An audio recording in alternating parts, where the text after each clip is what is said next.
Fakta Pertahanan Atlantik Utara (NATO) awalnya itu bertujuan untuk menekan pengaruh ideologi komunis dari aliansinya, yaitu Pakta Warsawa di era Perang Dingin. Sekarang sudah ada 31 negara yang menjadi anggota dari NATO. Tapi awal-awal dibentuk di tahun 1949, anggotanya itu hanya Amerika Serikat, Kanada, dan beberapa negara Eropa Barat. Lalu kemudian berkembanglah dari 17 negara di tahun 1990 menjadi 31 negara sekarang. Bahkan, negara Eropa Timur yang menjadi anggota Pakta Warsawa setelah runtuhnya Soviet di tahun 1991 memilih menjadi anggota NATO. Ini yang diklaim sekarang Rusia kalau NATO mengkhianati perjanjian yang dibuatnya pada tahun 1990-an untuk tidak memperluas NATO 1 inci pun ke arah timur, di mana pengaruh Rusia itu mengakar. Tapi, NATO juga menegaskan kalau mereka memiliki kebijakan pintu terbuka bagi negara manapun yang memenuhi kriteria keanggotaannya. Oke, sekarang kita akan bahas negara-negara mana saja yang bergabung dengan NATO setelah runtuhnya Uni Soviet. Sudah disinggung tadi, awal-awal dibentuk yang berarti pendiri NATO adalah Amerika Serikat, Kanada, dan 10 negara di Eropa Barat, yakni Belanda, Belgia, Inggris, Denmark, Islandia, Italia, Luxembourg, Norwegia, Portugal, dan Prancis. Ini didasari oleh Traktat Dunkirk yang ditandatangani oleh Prancis dan Inggris sebagai Treaty of Alliance and Mutual Assistance dalam menjaga kemungkinan serangan oleh Jerman atau Uni Soviet setelah Perang Dunia Kedua. Di tahun 1948, aliansi lalu diperluas lewat Perjanjian Brussels yang sepakat untuk membentuk pertahanan kolektif.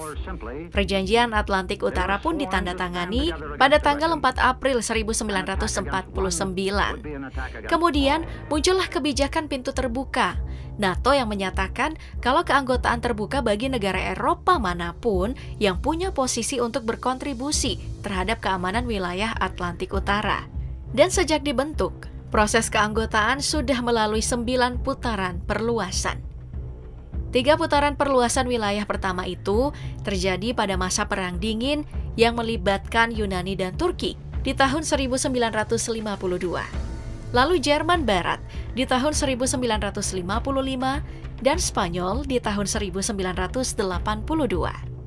Runtuhnya tembok Berlin tahun 1989 menandai berakhirnya Perang Dingin yang diikuti dengan pembubaran Pakta Warsawa dan pecahnya Uni Soviet. Reunifikasi Jerman tahun 1990 juga membawa wilayah bekas Jerman Timur ke dalam aliansi. Negara-negara demokrasi baru di Eropa Tengah dan Timur lalu mulai bergabung untuk menjalin kebebasan mereka dengan berintegrasi ke dalam institusi Euro-Atlantik. Dari sinilah kemudian NATO mengambil langkah untuk melakukan perluasan pasca Perang Dingin, bubarnya Pakta Warsawa, dan pecahnya Uni Soviet. Pasca Perang Dingin, NATO sadar kalau harus merevisi tujuan, prinsip, dan bidang kegiatannya untuk melibatkan hubungan dengan negara-negara Eropa Tengah dan Timur. Tujuannya adalah untuk membuka calon anggota baru bergabung ke aliansi, termasuk ex-negara-negara yang tergabung ke dalam Pakta Warsawa. Setelah situasi keamanan negara Pakta Warsawa membaik, aliansi pun lalu mengundang Ceko, Hungaria, dan Polandia, yang ketiganya adalah mantan anggota Pakta Warsawa untuk memulai pembicaraan di KTT Aliansi di tahun 1997. Targetnya itu adalah mengajak 3 negara ini bergabung dalam aliansi. Masalahnya, ada banyak perdebatan di dalam kubu NATO dan dari oposisi Rusia. Banyak pendapat menyebut kalau mengundang ketiga negara ini masuk ke dalam aliansi akan menimbulkan permusuhan dengan Rusia. Pada tanggal 29 Januari 1999, undangan resmi dikirim ke Polandia, Republik Ceko, dan Hungaria untuk bergabung dengan aliansi. Dan Maret 1999, ketiga negara ini secara resmi bergabung dengan NATO dan sekaligus menyelesaikan tahap pertama perluasan NATO pasca Perang Dingin. Dengan merangkul 3 bekas rival NATO secara resmi juga mengakhiri dominasi Soviet yang sudah dimulai setelah Perang Dunia Kedua, sekaligus membuka jalan baru bagi aliansi militer. Lebih dari itu, perluasan anggota NATO dari sebelumnya 16 anggota menjadi 19 anggota adalah salah satu tujuan utama Amerika Serikat, yakni memperkuat kemajuan demokrasi setelah runtuhnya komunisme. Namun, 2 tahun pertama keanggotaan di NATO, ketiga negara ini punya masalah. Apa itu? Yakni kesulitan dalam memenuhi kewajibannya terhadap aliansi. Di antaranya, mereka harus mengurangi jumlah pasukan warisan Soviet yang mengakar, lalu mengatur kendali sipil atas militer, dan setuju untuk membeli peralatan yang kompatibel dengan NATO. Setelah sukses merangkul Polandia, Republik Ceko, dan Hungaria, NATO pun lalu memperluas lagi aliansinya ke negara-negara ex-Uni Soviet yang sekaligus berbatasan langsung dengan Rusia. Untuk itu, saat KTT Praha tahun 2002 yang diadakan di Pusat Kongres Praha, di mana para kepala negara dan pemerintahan negara-negara anggota NATO bertemu, 7 negara ex-Uni Soviet dan ex-Pakta Warsawa juga diundang untuk memulai pembicaraan aksesi dengan NATO. Ketujuh negara tersebut adalah Bulgaria, Estonia, Latvia, Lithuania, Rumania, Slovakia, dan Slovenia. Di mana 3 di antaranya yaitu Estonia, Latvia, dan Lithuania adalah negara Baltik bekas Uni Soviet, dan 3 lagi Bulgaria, Rumania, dan Slovakia bekas dari Pakta Warsawa. Ditambah 1 negara kecil, Slovenia, yang merupakan bagian dari bekas Yugoslavia. Apa yang menjadi alasan mengapa banyak negara bekas Uni Soviet menyatakan sikap ingin bergabung dengan NATO? Jawabannya sederhana. Sebagian besar negara di bawah perintah Soviet mengalami genosida ekonomi dan kemanusiaan. Mereka lalu melihat NATO ini sebagai penyangga keamanan yang akan melindungi mereka dari kebangkitan Uni Soviet volume 2. Dan dengan bergabungnya ke-7 negara ini pada tanggal 29 Maret tahun 2004 di Washington DC, hal tersebut sekaligus menjadi gelombang perluasan terbesar dalam sejarah NATO yang faktanya hampir 40% keanggotaan NATO itu terdiri dari negara-negara bekas komunis. Keputusan negara-negara ini secara otomatis membuat Rusia jadi khawatir. Alasannya karena dipastikan Amerika Serikat yang merupakan induk NATO jadi bisa beroperasi secara bebas di dekat perbatasan Rusia. Dan tentunya Rusia menganggap perluasan NATO ini sebagai sebuah ancaman. Makanya isu pengkhianatan terhadap perjanjian yang terus didorong Rusia sampai sekarang. Tapi menurut NATO, Rusia lupa kalau setiap negara yang berdaulat bebas memilih aliansinya sendiri.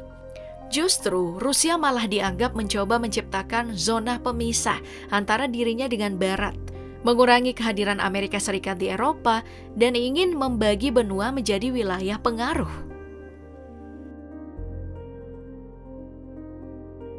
Di KTT Bukares bulan April 2008, para pemimpin NATO mengambil sejumlah langkah untuk memperluas lagi aliansi. Targetnya itu adalah negara-negara di Balkan Barat dengan tujuan menjamin stabilitas jangka panjang. Dalam hal ini, Federasi Rusia saat itu memiliki hubungan historis yang kuat dengan Balkan Barat. Tapi pengaruh dan dampak ekonomi Rusia yang menurun di wilayah ini dimanfaatkan oleh NATO yang berhasil membuat Albania dan Kroasia secara resmi bergabung dengan aliansi pada bulan April 2009. Sebenarnya sebelum secara resmi bergabung dengan aliansi, Albania dan Kroasia adalah mitra NATO.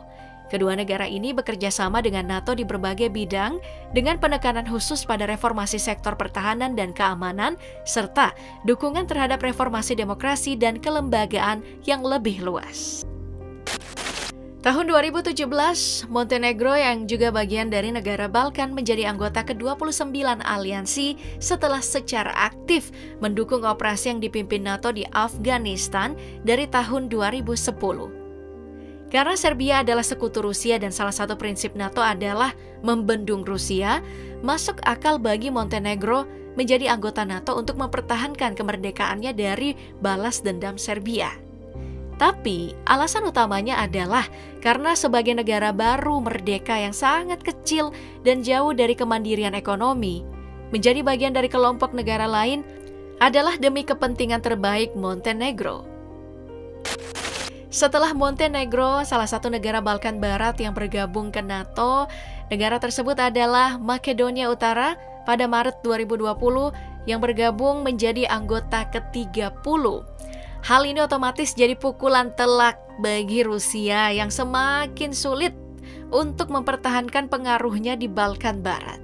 Rusia lalu menyindir keanggotaan Makedonia Utara terkesan dipaksakan karena statusnya sebagai negara lemah yang tentunya tidak akan meningkatkan kekuatan aliansi dan nilai keanggotaannya juga diragukan. Tapi yang paling menarik adalah keputusan Finlandia untuk bergabung menjadi anggota baru NATO setelah sekian lama mempertahankan netralitas militernya. Alasannya, invasi besar-besaran yang dilakukan Putin menghancurkan rasa stabilitas yang sudah lama ada di negara-negara Nordik yang sekarang udah menjadi rentan. Ditambah, Finlandia adalah negara yang berbatasan langsung dengan Rusia, dan secara otomatis, Finlandia adalah wilayah yang sangat rentan. Karena bukan tidak mungkin Rusia kemudian akan meningkatkan tekanan terhadap Finlandia. Melihat dukungan publik terhadap keanggotaan NATO di negara-negara Nordik meningkat setelah invasi, hal inilah yang mendorong Finlandia dan Swedia yang selama ini non-blok untuk meninggalkan netralitas mereka dan mencari perlindungan ke NATO yang punya prinsip pasal 5. Serangan terhadap anggota NATO berarti serangan terhadap semua anggota. Hanya saja, status keanggotaan Swedia tertahan oleh Turki. Putin sudah memperingatkan Finlandia maupun Swedia bahwa menjadi anggota NATO adalah kesalahan dan merupakan pelanggaran terhadap keamanan Rusia. Dan karena itu, mengharuskan Rusia mengambil tindakan balasan yang tidak ditentukan. Ya, harus diakui ekspansi NATO ke arah timur yang menjadi pemicu kemarahan Putin. Itu karena aliansi Barat mencoba mengambil keuntungan dari kekacauan dan kelemahan Rusia di tahun 90-an. Rusia tidak ingin itu terjadi ke ex-Soviet lainnya, seperti Ukraina. Makanya Rusia ini sedang memperlihatkan pengaruhnya sebagai negara yang paling punya pengaruh di wilayah timur Eropa. Dengan bergabungnya Finlandia yang berbatasan langsung dengan Rusia, NATO seolah bertujuan mengurung Rusia dan melemahkan pengaruhnya terutama di Eropa Timur. Di sisi lain, beberapa anggota NATO punya sikap yang berbeda terhadap perang Ukraina yang memberikan harapan bagi Rusia untuk memperbesar kembali aliansinya. Hungaria misalnya, pemerintahannya lebih mendukung gencatan senjata dan perundingan perdamaian, menolak mengirimkan senjata ke Ukraina, dan menunda beberapa upaya Uni Eropa memberikan paket bantuan ke Kiev, menentang sanksi yang diberikan Eropa ke Moskow. Begitu juga dengan Slovakia. Roberto Fico yang beraliran kiri memenangkan pemilihan parlemen hingga Slovakia menyusul Hungaria menentang konsensus Uni Eropa mengenai dukungan terhadap Ukraina. Kebijakan dua negara ini dikaitkan karena kedekatannya dengan pemerintah Rusia. Sementara Turki punya hubungan dingin dengan negara-negara NATO sejak insiden di Norwegia saat latihan perang, di mana terpampang sebuah poster berisi musuh-musuh NATO dan ada gambar Tayyip Erdogan bersama Mustafa Kemal Atatürk ada di dalam poster itu. Turki menganggap sentimen ini sebagai skandal terbesar dalam sejarah NATO.